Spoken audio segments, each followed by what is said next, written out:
ಮಾಡ್ತಕ್ಕಂಥ ಈ ಪ್ರತಿಭಟನಾ ಮೆರವಣಿಗೆ ಒಂದು ಪುರಸಭೆಯಲ್ಲಿ ತೆಗೆದುಕೊಂಡ ಒಂದು ನಿರ್ಣಯದ ವಿರುದ್ಧ ಮತ್ತೊಂದು ಸರ್ಕಾರ ಏನು ಇವತ್ತು ರೈತರಿಗೆ ರಸಗೊಬ್ಬರವನ್ನು ಕೊಡದೇ ಇರತಕ್ಕಂಥ ಸಂದರ್ಭದಲ್ಲಿ ಆ ಸರ್ಕಾರಕ್ಕೆ ನಾವು ಇವತ್ತೆಲ್ಲ ಕೂಡ ಪ್ರತಿಭಟನೆ ಮೂಲಕ ರೈತರಿಗೆ ರಸಗೊಬ್ಬರ ಪೂರೈಕೆ ಮಾಡಲಿ ಅನ್ನೋ ಒಂದು ಒತ್ತಾಯವನ್ನು ಮಾಡಲಿಕ್ಕೆ ನಾವು ಇವತ್ತು ಇಲ್ಲಿ ತಹಸೀಲ್ದಾರರವರಿಗೆ ಇವತ್ತು ಮನವಿ ಪತ್ರವನ್ನು ಸಲ್ಲಿಸಲಿಕ್ಕೆ ನಾವು ಬಂದಿದ್ದೇವೆ.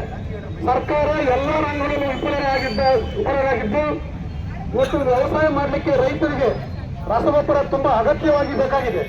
ಇಂಥ ರಸಗೊಬ್ಬರವನ್ನು ಪೂರೈಕೆ ಮಾಡದೆ ಕಾಳಸಂತೆಯಲ್ಲಿ ಗೊಬ್ಬರವನ್ನು ಮಾರಾಟ ಮಾಡಲಿಕ್ಕೆ ಬಿಟ್ಟು ನಮಗೆ ಪಡಿತರ ವ್ಯವಸ್ಥೆಯ ಮುಖ್ಯ ಬರ್ತಕ್ಕಂಥ ಒಂದು ಗೊಬ್ಬರವನ್ನ ಎಲ್ಲೂ ಕೂಡ ಹಂಚಿಕೆ ಮಾಡದೆ ಹೆಚ್ಚಿನ ಬೆಲೆಗಳಿಗೆ ಇವತ್ತು ಗೊಬ್ಬರವನ್ನು ಮಾರಾಟ ಮಾಡಿಸ್ತಾ ಇರ್ತಕ್ಕಂಥ ಈ ಸರ್ಕಾರ ಇದಕ್ಕೆ ಜವಾಬ್ದಾರಿ ಇಲ್ಲ.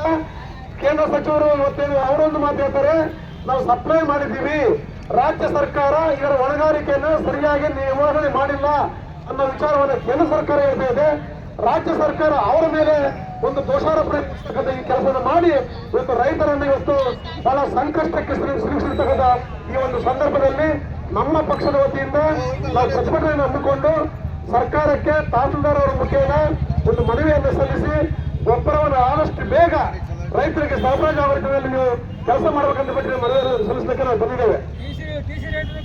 ಅದು ಜೊತೆಗೆ ಇವತ್ತು 92ರಲ್ಲಿ ಕೊಟ್ಟಿರ್ತಕ್ಕಂಥ ವೆಂಕಟಾಪುರ ಗ್ರಾಮಕ್ಕೆ ಸುಮಾರು ಜನರಿಗೆ ಕೊಟ್ಟಿರ್ತಕ್ಕಂಥ ನಿವೇಶನಗಳು ಪಾಪ ಇವತ್ತು ಅವರೆಲ್ಲ ಕೂಡ ಇವತ್ತು ಬೀದಿ ಹೋರಾಟ ಮಾಡಲಿಕ್ಕೆ ಬಂದಿದ್ದಾರೆ. ಅವರಿಗೆ ಅಧಿಕಾರಿಗಳು ಹೋಗಿ ಈ ಖಾತೆಯನ್ನು ಮಾಡಿ ಅವರಿಗೆ ಸ್ಥಳವನ್ನು ಗುರುತಿಸಿ ಮನೆಗಳನ್ನು ಕಟ್ಟಲಿಕ್ಕೆ ವ್ಯವಸ್ಥೆಯನ್ನು ಮಾಡಬೇಕಾಗಿದೆ. ಇದುವರೆಗೂ ಕೂಡ ಅಧಿಕಾರಿ ವರ್ಗಗಳು ಯಾವುದೇ ತಹಸೀಲ್ದಾರ್ ಆಗಿರ್ಬೋದು ಮತ್ತು ಇಒ ಆಗಿರ್ಬೋದು ಪಿಡಿಒ ಆಗಿರ್ಬೋದು ಅವರ ಒಂದು ವಿಚಾರವನ್ನು ಗಮನಕ್ಕೆ ತೆಗೆದುಕೊಳ್ಳದೆ ನಿರ್ಲಕ್ಷ್ಯ ವಹಿಸಿ ಮತ್ತು ಬೀದಿ ಪಾಲು ಮಾಡಿರ್ತಕ್ಕಂಥ ಈ ಸರ್ಕಾರದ ಅಧಿಕಾರಿಗಳು, ಅದರ ವಿರುದ್ಧ ಕೂಡ ನಾವು ಇವತ್ತು ತಹಸೀಲ್ದಾರ್ ಅವರಿಗೆ ಮನವಿಯನ್ನು ಸಲ್ಲಿಸಲಿಕ್ಕೆ ನಾವು ಬಂದಿದ್ದೇವೆ. ದಯಮಾಡಿ ಇಲ್ಲಿ ಕಾನೂನು ಸುವ್ಯವಸ್ಥೆ ಬಗ್ಗೆ ನಮ್ಮ ಸಾರ್ವಜನಿಕರಿಂದ ಬಂದಂತ ದೂರಗಳು, ಇಲ್ಲಿ ಕಳ್ಳತನಗಳು ಸರಣಿ ಕಳ್ಳತನ ನಡೀತಾ ಇದ್ದೇವೆ. ಇದಕ್ಕೆ ಕೂಡಲೇ ಸಂಬಂಧಪಟ್ಟಂತ ಇಲಾಖೆಯವರು ಇದನ್ನು ಅದನ್ನ ಸೂಕ್ತ ಬಂದೋಬಸ್ತನ್ನು ಮಾಡೋದ್ರ ಮುಖೇನ, ಬಂದೋಬಸ್ತ್ಗಿಂತ ಮುಖ್ಯವಾಗಿ ಎಲ್ಲಿ ಯಾವ ರೀತಿಯಲ್ಲಿ ಈ ರೀತಿಯಾದ ಕಳ್ಳತನಗಳಾಗಲಿಕ್ಕೆ ಕಾರಣೀಭೂತರಾಗಿದ್ದಾರೆ ಅವ್ರನ್ನ ಪತ್ತೆ ಹಚ್ಚಿ ಕೂಡಲೇ ಅವರಿಗೆ ಶಿಕ್ಷೆಯನ್ನು ಕೊಡ್ತಕ್ಕಂಥ ಕೆಲಸವನ್ನ ಪೊಲೀಸ್ ಇಲಾಖೆಯವರು ಮಾಡ್ಬೇಕಂತ ಹೇಳಿ ಈ ಮೂಲಕ ನಾವು ಅವರಿಗೆ ಮನವಿಯನ್ನು ಕೂಡ ನಾವು ಸಲ್ಲಿಸ್ತಾ ಇದ್ದೀವಿ.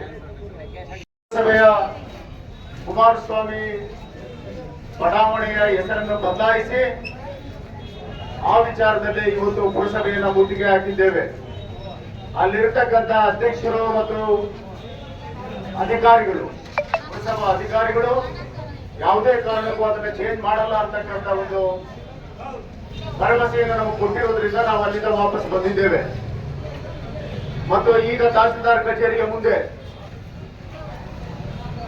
ರೈತರ ಪರವಾಗಿ ಇವತ್ತು ಹೋರಾಟವನ್ನ ಮಾಡೋದಕ್ಕೆ ಈಗ ಬಂದಿದ್ದೇವೆ. ತಹಸೀಲ್ದಾರ್ ಮುಖಾಂತರ ಮನವಿಯನ್ನು ಕೊಟ್ಟು ಸರ್ಕಾರವನ್ನ ಕಣ್ತಿರಿಸಬೇಕು ಅಂತಕ್ಕಂಥ ವಿಚಾರದಲ್ಲಿ ಇವತ್ತು ನಮ್ಮ ಮಾಜಿ ಶಾಸಕರಾಗಿರ್ತಕ್ಕಂಥ ಇಬ್ರಾಹಿಂ ಅವರು, ತಿಮ್ಮಾರೆಡ್ಡಿ ಅವರು, ನಮ್ಮ ತಾಲೂಕು ಅಧ್ಯಕ್ಷರು ಈರಣ್ಣ ಅವರು, ಚನ್ನಮಲ್ಲಪ್ಪ ಅವರು, ನಾಯ್ಡು ಅವರು, ವೆಂಕಟೇಶ್ ಅವರು ಮತ್ತು ನಮ್ಮ ಭರತ್, ಮಣಿ, ನಾಗೇಶು, ಸೀತಾರಾಮು ಮತ್ತು ಇನ್ನು ನಮ್ಮ ಪುರಸಭೆಯ ಎಲ್ಲ ಮಾಜಿ ಕೌನ್ಸಿಲರ್ಸು ಮತ್ತು ಎಲ್ಲ ಹೋಬಳಿ ಘಟಕದ ಅಧ್ಯಕ್ಷರುಗಳು, ಎಲ್ಲ ಹಿರಿಯ ಮುಖಂಡರುಗಳು, ಎಲ್ಲರೂ ಹೆಸರು ಕೂಡ ಹೇಳೋದಕ್ಕೆ ತುಂಬಾ ಜಾಸ್ತಿ ಜನ ಇದ್ದೀರಿ. ಎಲ್ಲರೂ ಮುಖಂಡರುಗಳೇ, ದಯಮಾಡಿ ಯಾರಾದ್ರೂ ನೀವು ಹೆಸರು ಬಿಟ್ಟಿದ್ರೆ ಕ್ಷಮೆ ಇರಲಿ. ಹಾಗಾಗಿ ನಮ್ಮ ಅಲ್ಪಸಂಖ್ಯಾತರ ವಿಭಾಗದ ಅಧ್ಯಕ್ಷರಾಗಿರ್ತಕ್ಕಂಥ ನಮ್ಮ ಯೂನಿಸ್ ಅವರು ಕೂಡ ಭಾಗವಹಿಸಿದ್ದಾರೆ. ಹಾಗಾಗಿ ಇವತ್ತು ಕರ್ನಾಟಕ ರಾಜ್ಯದಲ್ಲಿ ರಸಗೊಬ್ಬರದೇ ಒಂದು ಚರ್ಚೆ ಆಗಿದೆ ರೈತರಲ್ಲಿ. ಯಾವ ಪೇಪರ್ ನೋಡಿದ್ರು, ಯಾವ ಟಿವಿ ನೋಡಿದ್ರು ಕೂಡ ರಸಗೊಬ್ಬರ ರಸಗೊಬ್ಬರ ರಸಗೊಬ್ಬರ. ಇವತ್ತು ಹವಾಮಾನ ಇಲಾಖೆ ಸರ್ಕಾರಕ್ಕೆ ಒಂದು ವರದಿಯನ್ನು ಕೊಟ್ಟಿದೆ. ಈ ಸಾರಿ ಈ ಮುಂಗಾರಿನಲ್ಲಿ ಸಾಕಷ್ಟು ಮುಂಗಾರು ಪೂರ್ವ ಮಳೆ ಬರುತ್ತೆ, ಸಾಕಷ್ಟು ಮಳೆ ಆಗುತ್ತೆ ರಾಜ್ಯಾದ್ಯಂತ ಅಂತ ಹೇಳಿರ್ತಕ್ಕಂಥ ಒಂದು ಹವಾಮಾನ ಇಲಾಖೆಯ ವರದಿಯನ್ನ ಇದ್ರೂ ಕೂಡ ನಿರ್ಲಕ್ಷ್ಯ ವಹಿಸಿ ಇವತ್ತು ಕರ್ನಾಟಕ ರಾಜ್ಯಾದ್ಯಂತ ಇರತಕ್ಕಂಥ ರೈತರಿಗೆ ಮೋಸ ಮಾಡಿರ್ತಕ್ಕಂಥ ಈ ಒಂದು ಕಾಂಗ್ರೆಸ್ ಸರ್ಕಾರ ಈ ರಾಜ್ಯದಲ್ಲಿ ಇರಬೇಕಾ ಅಂತಕ್ಕಂಥದ್ದನ್ನ ನಾವು ಅರ್ಥ ಮಾಡ್ಕೋಬೇಕು. ಇವತ್ತು ಕೃಷಿ ಸಚಿವರು, ಮುಖ್ಯಮಂತ್ರಿಗಳು, ಉಪಮುಖ್ಯಮಂತ್ರಿಗಳು ಕೇಂದ್ರ ಸರ್ಕಾರದ ಕಡೆ ಕೈಯನ್ನು ತೋರಿಸ್ತಾರೆ. ಅವರು ಈಗಾಗಲೇ 8 ಲಕ್ಷ ಒಂದು ಏನು ಟನ್ಸ್ ಬೇಕಾಗಿತ್ತು ಅಷ್ಟು ಕೂಡ ನಮ್ಮ ಕರ್ನಾಟಕಕ್ಕೆ ಮೆಟ್ರಿಕ್ ಟನ್ಸ್ ಅದನ್ನ ಕಳಿಸ್ಕೊಡ್ತಕ್ಕಂಥ ವ್ಯವಸ್ಥೆ ಮಾಡಿದ್ದಾರೆ. ಇವರು 5 ಲಕ್ಷ ಚಿಲ್ಲರೆ ಮೆಟ್ರಿಕ್ ಟನ್ ಅನ್ನ ನಾವು ಕೊಟ್ಟಿದ್ದೀವಿ ಅಂತ ಹೇಳ್ತಾ ಇದ್ದಾರೆ. ಇನ್ನು ಮಿಕ್ಕಿದ್ದೆಲ್ಲ ಹೋಯ್ತು. ಅದಕ್ಕೆ ಇವತ್ತು ರಾಜ್ಯ ಸರ್ಕಾರ ಈ ಒಂದು ಕರ್ನಾಟಕ ರಾಜ್ಯದ ಜನತೆಗೆ ಮತ್ತು ಪಾವಗಡ ತಾಲೂಕಿನ ಜನತೆಗೆ ಇವತ್ತು ಉತ್ತರವನ್ನು ಕೊಡಬೇಕಾಗಿದೆ. ಯಾವ ಅಂಗಡಿಗೆ ಹೋದ್ರೂ ಕೂಡ no stock, urea no stock, DAP ಇಲ್ಲ, ಮಳೆ ಬಂದಿದೆ, ಸಮಯ ಮುಗ್ದೋಯ್ತು, ಬಿತ್ತನೆ ಬೀಜ ಇಲ್ಲ, ಆಮೇಲೆ ಎಲ್ಲಿ ಹೋಗ್ಬೇಕು ರೈತರು? ಇದರ ಪರಿವೇ ಇಲ್ಲದೇ ಇವತ್ತೊಂದು ದಿವಸ ಆಡಳಿತವನ್ನ ನಡೆಸ್ತಾ ಇದೆ. ಹಿಂದೆ ಯಾವ ಕಾಲದಲ್ಲಾದ್ರೂ ಈ ರೀತಿ ಆಗಿತ್ತ? ಹಿಂದೆ ಕುಮಾರಸ್ವಾಮಿ ಅವರು 2 ಸಾರಿ ಮುಖ್ಯಮಂತ್ರಿ ಆಗಿದ್ರು. ಎಲ್ಲಿ ನೋಡಿದ್ರು ಕೂಡ ರಸಗೊಬ್ಬರಗಳು, ಎಲ್ಲಿ ನೋಡಿದ್ರು ಬಿತ್ತನೆ ಬೀಜಗಳು, ಎಲ್ಲಿ ನೋಡಿದ್ರು ಕೂಡ ಯಾವುದೇ ಒಂದು ಅಹಿತಕರವಾಗಿರ್ತಕ್ಕಂಥ ಘಟನೆಗಳಿಲ್ಲ. ರೈತರ ಆತ್ಮಹತ್ಯೆಗಳು ನಿಂತೋಗಿದ್ವು. ಅವ್ರಿಗೆ ರೈತರ ಸಾಲ ಮನ್ನಾ ಮಾಡಿಕೊಟ್ರು, ವಿಶೇಷವಾಗಿರ್ತಕ್ಕಂಥ ಒಂದು ಸಬ್ಸಿಡಿಯನ್ನು ಕೊಟ್ಟರು ಬಿತ್ತನೆ ಬೀಜಕ್ಕೆ. ಶಿವರಾಯಪ್ಪ ಅವರು MLA ಇದ್ದ ಸಂದರ್ಭದಲ್ಲಿ ಇವತ್ತು ಏನ್ ನಡೀತಾ ಇದೆ? ಇವತ್ತು ಸುಮ್ಮನೆ ಗ್ಯಾರಂಟಿಗಳನ್ನ ಹೇಳ್ಕೊಂಡು ಆ ಗ್ಯಾರಂಟಿಗಳಾದ್ರೂ ಕರೆಕ್ಟ್ ಆಗಿ ಪೂರೈಸ್ತಾ ಇದ್ದಾರಾ? ಎಲ್ಲೂ ಇಲ್ಲ. ಇವತ್ತು ವೆಂಕಟಾಪುರದ ಗ್ರಾಮಸ್ಥರೆಲ್ಲ ಬಂದಿದ್ದಾರೆ. ಅವ್ರಿಗೆ ಕೊಟ್ಟಿರ್ತಕ್ಕಂಥ ನಿವೇಶನಗಳನ್ನ ಹುಡುಕಿ ಈ ಖಾತೆ ಮಾಡ್ತಕ್ಕಂಥ ಒಂದು ಕೆಲಸ ಜವಾಬ್ದಾರಿ ಇವತ್ತು ಇವರಿಗೆ ಸರ್ಕಾರಕ್ಕೆ ಇಲ್ಲ. ಅಂದ್ರೆ ಬಡವರ ಪರವಾಗಿ ನಾವಿದ್ದೀವಿ ಅಂತ ದೊಡ್ಡ ದೊಡ್ಡ ಭಾಷಣಗಳನ್ನ ಮಾಡ್ತಕ್ಕಂಥ ಈ ಒಂದು ಕಾಂಗ್ರೆಸ್ ಸರ್ಕಾರ, ಈ ತಾಲೂಕಿನ ಕಾಂಗ್ರೆಸ್ ಶಾಸಕರು ನಮ್ಮ ತಾಲೂಕಿಗೆ ಬೇಕಾ ಅಂತಕ್ಕಂಥದ್ದನ್ನ ಇವತ್ತು ದಿವಸ ತಾಲೂಕಿನ ಜನತೆ ನಿರ್ಮಾಣ ಮಾಡಬೇಕು. ಮತ್ತು ಇವತ್ತು ನಾವು ಹೇಳ್ತಾ ಇದ್ದೇವೆ, ಇವತ್ತು ದಿವಸ ನಾವು ಇವತ್ತು ಕರೆ ಕೊಟ್ಟಿರ್ತಕ್ಕಂಥದ್ದು ಇದು ಸಾಂಕೇತಿಕವಾಗಿರ್ತಕ್ಕಂಥ ಇದು. ಈಗಾಗಲೇ ಮೊನ್ನೆ ಸೋಮವಾರ ದಿವಸ ಇವತ್ತು ನಮ್ಮ ಮಾಜಿ ಶಾಸಕರ ಮತ್ತು ಎಲ್ಲ ಮುಖಂಡರುಗಳ ಒಂದು ನೇತೃತ್ವದಲ್ಲಿ ಇವತ್ತು ತುಮಕೂರಿನಲ್ಲಿ ಒಂದು ದೊಡ್ಡ ಬೃಹತ್ವಾಗಿರ್ತಕ್ಕಂಥ ಪ್ರತಿಭಟನೆಯನ್ನು ಮಾಡಿದ್ದೇವೆ. ಅಲ್ಲಿ ಕೂಡ ಸರ್ಕಾರಕ್ಕೆ ಮತ್ತು ರಾಜ್ಯಪಾಲರಿಗೆ ನಾವು ಮನವಿಯನ್ನು ಕಳಿಸಿಕೊಂಡಿದ್ದೇವೆ. ಹಾಗಾಗಿ ಪ್ರತಿ ತಾಲೂಕಲ್ಲೂ ಕೂಡ ಈ ಒಂದು ಹೋರಾಟವನ್ನು ನಾವು ರೈತರ ಪರವಾಗಿ ನಾವು ಮಾಡ್ತೇವೆ. ಇವತ್ತು ಸರ್ಕಾರಗಳು ಇರಬಹುದು, ಇವತ್ತು ನಾವು ವಿರೋಧ ಪಕ್ಷದಲ್ಲಿ ಇರಬಹುದು, ನಾಳೆ ನಾವು ಅಧಿಕಾರಕ್ಕೆ ಬಂದೇ ಬರ್ತೇವೆ, ಯಾವುದೇ ಸಂಶಯ ಇಲ್ಲ ಅಂತಕ್ಕಂಥದ್ದನ್ನ ತಿಳ್ಕೋಬೇಕು.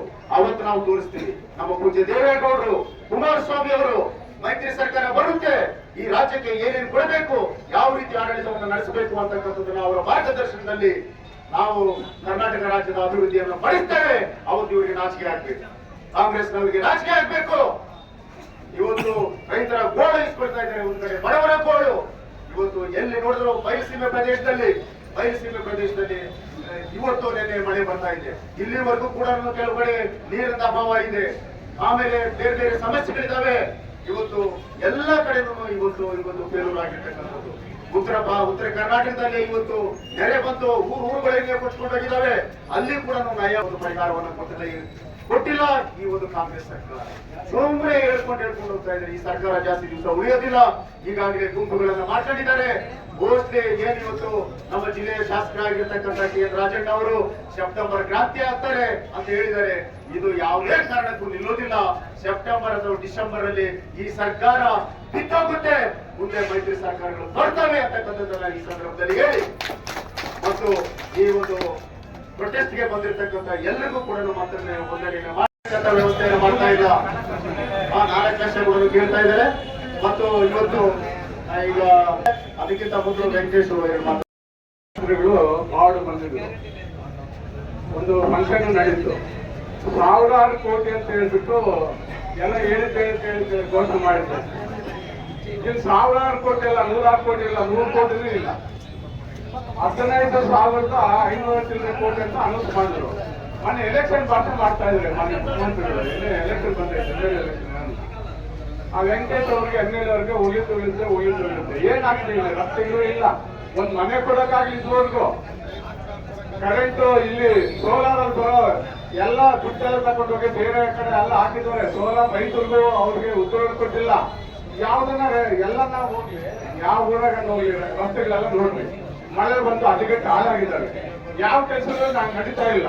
ಇಲ್ಲಿ ನೋಡಿದ್ರೆ 106 ಕೋಟಿ ಯಾವ 106 ಕೋಟಿನೂ ಬಂದಿಲ್ಲ. ಸುಮ್ಮನೆ ಭಾಷಣ ಮಾಡಿದ್ರು ಹೋದ್ರು. ಎಲ್ಲ ಕಲ್ಲುಗಳಲ್ಲಿ ಕೆತ್ತನೆ ಮಾಡಿಬಿಟ್ಟು ಕೇಂದ್ರ ಸರ್ಕಾರದ ಅನುದಾನ NREG ಅನುದಾನ ಘೋಷಣೆ ಮಾಡ್ತಾರೆ. ಸೋಲಾರ್ ಹಣ 15,000 ಕೋಟಿ ಘೋಷಣೆ ಮಾಡ್ತಾರೆ. ಮುಂದುವರೆದ ಕಾಮಗಾರಿ ಅದು. ಸಿಂಧರಾಪುರ ML ಆಗಿದ್ದಾಗ ಆ ಸೋಲಾರ್ ಪಾವತಿ ಬಂದಿತ್ತು. ಮತ್ತೆ ಟಿಸಿಗಳು 25,000 ಕೊಟ್ಟರೆ ಟಿಸಿ ಕೊಡ್ತಾ ಇದ್ರು. ಇವಾಗ 3.5 ಲಕ್ಷ 3 ಲಕ್ಷ ಒಂದು ಟಿಸಿ ಸಕಾಲದಲ್ಲಿ ಅಡ್ಡಿ ಹಾಕಿ ಬರ್ಕೊಂಡು ಟಿಸಿ ಕೊಡಲ್ಲ ರೈತರಿಗೆ. ಹಿಂಗಾಗಿದೆ ಪರಿಸ್ಥಿತಿ. ಪಾವರ್ ತಾಲೂಕಲ್ಲಿ ಮಳೆ ಬಂದೇ ಇಲ್ಲ. ಪಾವರ್ ತಾಲೂಕಲ್ಲಿ ಮಳೆನೇ ಬಂದಿಲ್ಲ. ಬೇರೆ ಕಡೆ ಬಂದಿರ್ಬೋದು. ಇಲ್ಲಿ ಇನ್ಸೂರೆನ್ಸ್ ಕಂಪ್ನಿಗಳು ಆ ಡೇಟಾ ಮುಂದೂಡಬೇಕು. ಮತ್ತೆ ಏನು ರೈತರಿಗೆ ಪರಿಹಾರ ಕೊಡ್ಬೇಕಂತ ಈ ಸಂದರ್ಭದಲ್ಲಿ ನಾವೆಲ್ಲ ಒತ್ತಾಯ ಮಾಡ್ತಾ ಇದ್ದೀವಿ. ನಾವು ಇಲ್ಲಿ ಕೊಡ್ಬೇಕಾಯ್ತು. ಇವರು ಜನತಾಪುರ ಗ್ರಾಮಸ್ಥರು ಸ್ವಲ್ಪ ಈಗೆಲ್ಲ ಹೋಗ್ತಿರ್ತಾರೆ. ಅವರು ಅವ್ರಿಗೆ ಈ ಖಾತೆ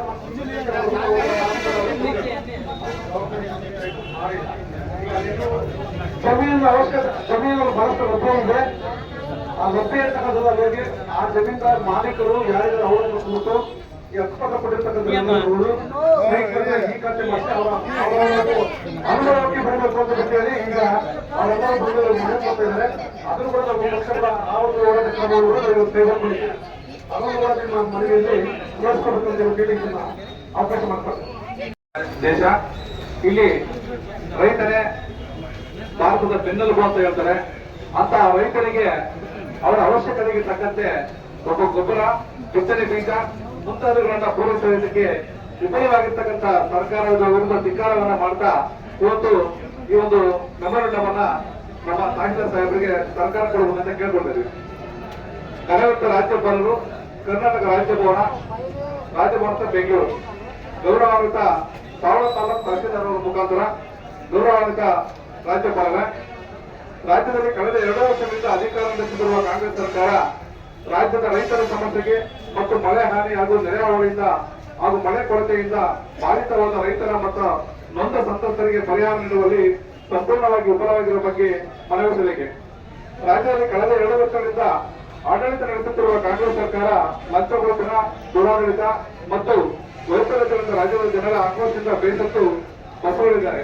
ರಾಜ್ಯದಲ್ಲಿ ಪೂರ್ವ ಮುಂಗಾರು ಮತ್ತು ಮುಂಗಾರಿನಲ್ಲಿ ಉತ್ತಮ ಮಳೆ ಬಿದ್ದು ರಾಜ್ಯದ ರೈತರು ತಮ್ಮ ಬಹುತೇಕ ಕೃಷಿ ವಿಸ್ತರಣೆಯಲ್ಲಿ ಕೃಷಿ ಚಟುವಟಿಕೆ ಪ್ರಾರಂಭಿಸಿ ಬಿತ್ತನೆಯಲ್ಲಿ ತೊಡಗಿದ್ದಾರೆ. ಹಾಗೂ ರಾಜ್ಯದ ಬಹುತೇಕ ಜಲಾಶಯಗಳು ಹಾಗೂ ಕೆರೆಕಟ್ಟೆಗಳು ಭರ್ತಿ ಮಾಡಿಕೊಂಡು ನೀರಾವರಿ ಹೆಚ್ಚುಕಟ್ಟಿನಲ್ಲಿ ರೈತರು ಸಾಗುವಳಿ ಪ್ರಾರಂಭಿಸಿದ್ದಾರೆ. ಆದರೆ ರಾಜ್ಯ ಸರ್ಕಾರ ರೈತರಿಗೆ ಅಗತ್ಯ ಇರುವ ರಸಗೊಬ್ಬರವನ್ನು ಪೂರೈಸುವಲ್ಲಿ ಸಂಪೂರ್ಣವಾಗಿ ವಿಫಲವಾಗಿದೆ. ಅದರಲ್ಲಿ ವಿಫಲಾದ ಯೂರಿಯಾ ಮತ್ತು DAP ಸಾಕಷ್ಟು ಪ್ರಮಾಣದಲ್ಲಿ ಶೇಖರಣೆ ಮಾಡಿ ವಿತರಿಸದೇ ಇರುವುದರಿಂದ ರೈತರು ಪರದಾಡುತ್ತಿದ್ದಾರೆ. ರಸಗೊಬ್ಬರಗಳನ್ನು ಕಾಳಸಂತೆಯಲ್ಲಿ ವರ್ತಕರು ಮತ್ತು ಮನಸಾಯಿಕ ಬಂದ ದರದಲ್ಲಿ ಮಾರಾಟ ಮಾಡುತ್ತಿದ್ದಾರೆ. ರಾಜ್ಯಕ್ಕೆ ಕೊರತೆ ಇರುವ ರಸಗೊಬ್ಬರವನ್ನು ಕೇಂದ್ರ ಸರ್ಕಾರದೊಂದಿಗೆ ವ್ಯವಹರಿಸಿ ಸಂಪರ್ಕಿಸಿ ಪಡೆಯಲು ವಿಫಲವಾಗಿದೆ. ಕೇಂದ್ರ ಸರ್ಕಾರದಿಂದ ರಾಜ್ಯ ಸರ್ಕಾರಕ್ಕೆ 6.8 ಲಕ್ಷ ಟನ್ ರಸಗೊಬ್ಬರ ನಿಗದಿ ಮಾಡಿದ್ದು, ಈ ಪೈಕಿ ಕೇವಲ 5.27 ಲಕ್ಷ ಟನ್ ರಸಗೊಬ್ಬರ ನೀಡುವುದಾಗಿ ರಾಜ್ಯ ಸರ್ಕಾರ ಆಪಾದನೆ ಮಾಡುತ್ತಿದೆ. ಆದರೆ ಬಾಕಿ ಇರುವ 1.5 ಲಕ್ಷ ಟನ್ ರಸಗೊಬ್ಬರವನ್ನು ಕೇಂದ್ರ ಸರ್ಕಾರವನ್ನು ಸಂಪರ್ಕಿಸಿರುವಲ್ಲಿ ರಾಜ್ಯ ರೈತ ಸಂಪೂರ್ಣವಾಗಿ ವಿಫಲವಾಗಿ ರಾಜ್ಯದ ರೈತರನ್ನು ಸಂಕಟಕ್ಕೆ ಸಿಲುಕಿದೆ. ಮುಂದುವರೆದು ರಾಜ್ಯದ ಕರಾವಳಿ ಭಾಗದಲ್ಲಿ ದಕ್ಷಿಣ ಕನ್ನಡ, ಉಡುಪಿ, ಉತ್ತರ ಕನ್ನಡ ಹಾಗೂ ಮಲೆನಾಡು ಮತ್ತು ವ್ಯಾಪ್ತಿಯ ಶಿವಮೊಗ್ಗ, ಚಿಕ್ಕಮಗಳೂರು, ಕೊಡಗು, ಹಾಸನ ಹಾಗೂ ಉತ್ತರ ಕರ್ನಾಟಕದ ಬೆಳಗಾವಿ ಜಿಲ್ಲೆಯಲ್ಲಿ ಕಳೆದ 2 ತಿಂಗಳಿಂದ ಮುಂಗಾರು ಮಳೆ ಅಬ್ಬರದಿಂದ ಉಂಟಾಗಿರುವ ಭಾರೀ ಮಳೆ ಮತ್ತು ನೆರೆಹಾವಳಿಯಿಂದ ಭಾರೀ ಪ್ರಮಾಣದಲ್ಲಿ ಖಾಸಗಿ ಮತ್ತು ಸಾರ್ವಜನಿಕ ಆಸ್ತಿ ಅಪಾರ ಹಾನಿ ಉಂಟಾಗಿದೆ. ಆದರೆ ರಾಜ್ಯ ಸರ್ಕಾರ ನೆರೆ ಪರಿಹಾರ ಕಾರ್ಯಗಳನ್ನು ಕೈಗೊಳ್ಳಲು ಸಂಪೂರ್ಣವಾಗಿ ವಿಫಲವಾಗಿದೆ. ಅಲ್ಲದೆ ರಾಜ್ಯದ ಬಹುನಿಸೀಮ ಜಿಲ್ಲೆಗಳಾದ ಕೋಲಾರ, ಚಿಕ್ಕಬಳ್ಳಾಪುರ, ತುಮಕೂರು, ಚಿತ್ರದುರ್ಗ, ದಾವಣಗೆರೆ, ಬೆಂಗಳೂರು, ಬೀದರ್, ಬಳ್ಳಾರಿ, ವಿಜಯನಗರ ಹಾಗೂ ಬೆಳಗಾವಿ ಜಿಲ್ಲೆಯ ಹಲವು ಭಾಗಗಳು ಹಾಗೂ ಬಾಗಲಕೋಟೆ ಮತ್ತು ಗದಗ ಜಿಲ್ಲೆಗಳಲ್ಲಿ ಕಳೆದ 5 ವರ್ಷಗಳಿಂದ ಮಳೆ ಕೊರತೆ 5 ವಾರಗಳಿಂದ ಮಳೆ ಕೊರತೆಯಿಂದ ರೈತರು ನಾಟಿ ಮಾಡಿದ ಫಸಲು ಒಣಗುತ್ತಿರುವುದು ರೈತರು ಕೃಷಿ ಚಟುವಟಿಕೆ ನಡೆಸಲು ಆಕಾಶದಿಂದ ಮುಖ ಮಾಡಿದ್ದಾರೆ. ಜಾನುವಾರುಗಳಿಗೆ ಕುಡಿಯುವ ನೀರು, ಆಹಾರ ಮತ್ತು ನೀರಿನ ಕೊರತೆ ಎದುರಿಸುತ್ತಿರುವ ಸನ್ನಿವೇಶ ಉಂಟಾಗಿದೆ. ಆದರೆ ರಾಜ್ಯ ಸರ್ಕಾರ ಈ ಎಚ್ಚರ ವಹಿಸದೆ ತಿರಸ್ಕಾರ ಮನೋಭಾವನೆ ಅಲ್ಲದೆ ಮುಂಬರುವ ತಿಂಗಳಲ್ಲಿ ಅಗತ್ಯ ಮಳೆ ಬಿದ್ದರೆ ಅಲ್ಪಾವಧಿ ಕಾಲದ ಬೆಳೆಯಲ್ಲಿ ಯಾವುದೇ ಕಾರ್ಯಕ್ರಮ ರೂಪಿಸುವಲ್ಲಿ ಮುಂದುವರೆದು ಮಳೆ ಮತ್ತು ನೆರೆಹಾವಳಿಯಿಂದ ತೊಂದರೆ ನಷ್ಟಕ್ಕೆ ಮತ್ತು ಮಳೆ ಅಭಾವದಿಂದ ಆಳದ ಬೆಳೆ ನಷ್ಟಕ್ಕೆ ಸಂಬಂಧಿಸಿದ ತೊಂದರೆ ವಿಮಾ ಕಂಪನಿಗಳಿಂದ ರೈತರ ಪರಿಹಾರ ನೀಡಲು ರಾಜ್ಯ ಸರ್ಕಾರ ಸಂಪೂರ್ಣ ವಿಫಲವಾಗಿದೆ.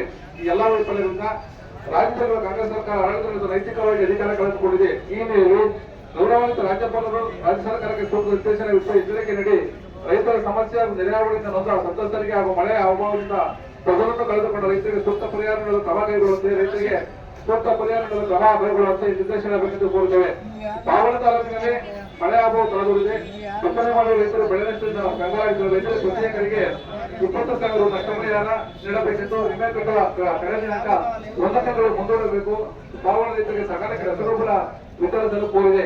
ಒಂದು ವೇಳೆ ಸರ್ಕಾರ ಸಂವಿಧಾನದಂತೆ ಕಾರ್ಯನಿರ್ವಹಿಸಿದಲ್ಲಿ ಗೌರವಾನ್ವಿತರೆ ರಾಜ್ಯ ಸರ್ಕಾರದ ವಿರುದ್ಧ ಸೂಕ್ತ ಕ್ರಮ ಕೈಗೊಳ್ಳಬೇಕೆಂದು ವಿನಂತಿಸುತ್ತೇವೆ. ಗೌರವಪೂರ್ವಕಗಳೊಂದಿಗೆ ಸಾಯಂಕಾಲ ಮನವಿ. ಪುರಸಭೆಯಿಂದ ಇವತ್ತೇನು ಪಾವಗಡ ತಾಲೂಕಿನಲ್ಲಿ 2007ರಲ್ಲಿ ಅಂದಿನ ಮುಖ್ಯಮಂತ್ರಿಯಾಗಿರ್ತಕ್ಕಂಥ ಕುಮಾರಸ್ವಾಮಿ ಅವರು ಪಾವಗಡದಲ್ಲಿ ಕುಮಾರಸ್ವಾಮಿ ಬಡಾವಣೆ ಅಂತ ಒಂದು ಬಡಾವಣೆ ನಿರ್ಮಾಣ ಮಾಡಿ ಅಲ್ಲಿ ಮನೆಗಳನ್ನು ಮತ್ತು ಅಲ್ಲಿ ಎಲ್ಲ ಸೌಲಭ್ಯಗಳನ್ನು ಕೊಟ್ಟಿದ್ದಾರೆ. ಆದ್ರೆ ಈಗ ಪುರಸಭೆಯವರು ಸೇಡಿನ ರಾಜಕಾರಣದಿಂದ ಆ ಒಂದು ಬಡಾವಣೆಗೆ ವೆಂಕಟರಮಣಪ್ಪ ಹೆಸರನ್ನು ಹಿಡಿದುಕೊಂಡಿದ್ದಾರೆ. ಅದರಿಂದ ನಾವು ಇವತ್ತು ಪ್ರತಿಭಟನೆ ಮಾಡಿದ್ದೀವಿ.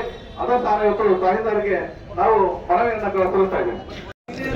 ಜಾತ್ಯತೀತ ಜೆಡಿಎಸ್ ವತಿಯಿಂದ ನಮಗೆ 2 ಮನವಿಯನ್ನು ಸಲ್ಲಿಸಿದ್ದಾರೆ. 2 ಮನವಿಯನ್ನು ಸಹ ನಾವು ಸಂಬಂಧಪಟ್ಟ ಜಿಲ್ಲಾಧಿಕಾರಿಗಳಿಗೆ ಕಳಿಸ್ಕೊಡ್ತೀವಿ ಅಂತ ಹೇಳ್ತಾ, ಒಂದು ಕುಮಾರಸ್ವಾಮಿ ಬಡಾವಣೆ ಮರಣಮಕರಣ ಬಗ್ಗೆ ಒಂದು ಕೊಟ್ಟಿದ್ದಾರೆ. ಆನಂತರ 2 ನೆರೆ ಸಂತ್ರಸ್ತರಿಗೆ ಮತ್ತೆ ರೈತರಿಗೆ ಸಂಪೂರ್ಣ ಪರಿಹಾರಗಳ ಬಗ್ಗೆ 2 ಮನವಿ ಕೊಡ್ತೀವಿ ಸರ್.